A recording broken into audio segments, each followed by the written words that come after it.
The voice of the people party will one day become the power of the people. Voice of the people.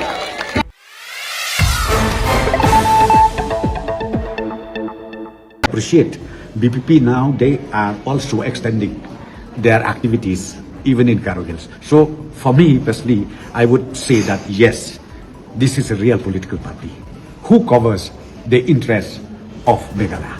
No, when we form political parties is what we need to go down to the public. So whatever agenda you have your own agenda. Even from my party, we have our own agenda. So that we will see how people respond. So we leave it to the wisdom of the people. He can give paidbah shongshit. Deputy Chief Minister Wong bapilih dan give paidbah shongshit.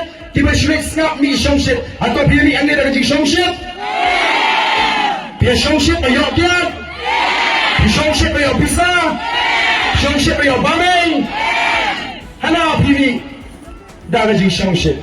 Longem, ko Deputy Chief Minister Badan Buram. Ko Deputy Chief Minister Badan Buram. Dapat iteng kendat ya ke jingong dong yang kendat ya ke jingong orang bah jumpi.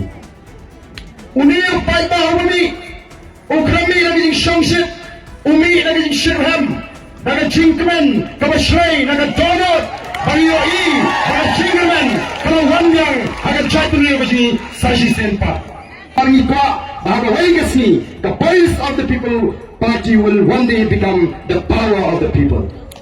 Voice of the people. Kasur ke jauh paidbah, hagai gasi, kam sekalam kapar ke jauh paidbah, kaman penkela Hongkong, ya ke celah Meghalaya, naga bamsap, naga jingduk, syah, kasensyar ke karar ke kod, baca ke jitnap, jogari, kabe ide ke jingduk.